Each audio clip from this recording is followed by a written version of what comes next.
Akarshan Films present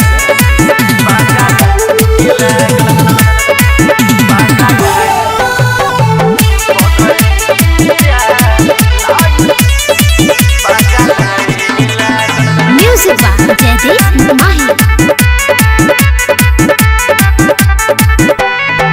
पगली तोरा प्यार लाई पगला पगला लागल।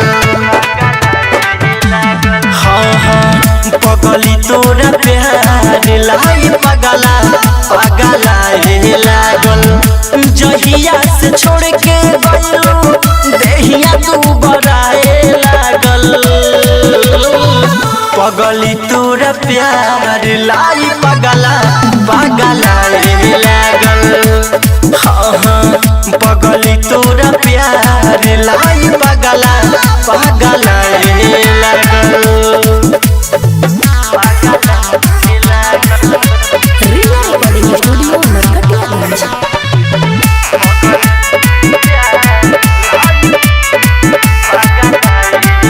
अरे जहिया से छोड़ी के गइलू हो रोवता तेरा तो दिन नैना हो।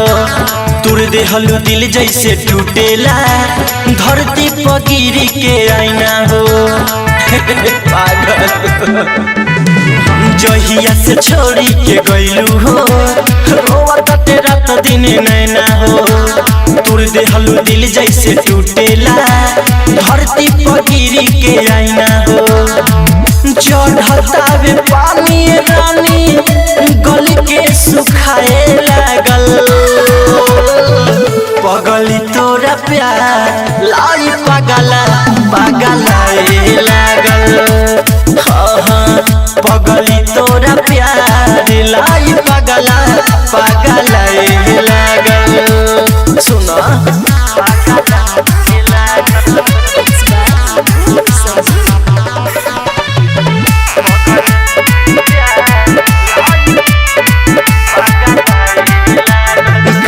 दगा हमसे कैलू हो गोलू राम बली संगे गैलू हो।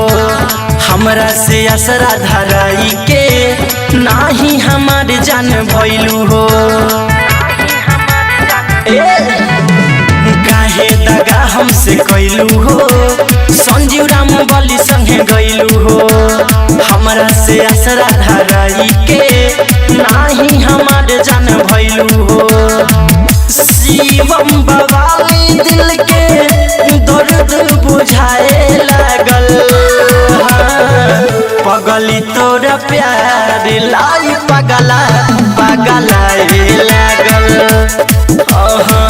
पगली तोरा प्यार लाई पगला पगला लागल। Riya Recording Studio, Narkatiyaganj.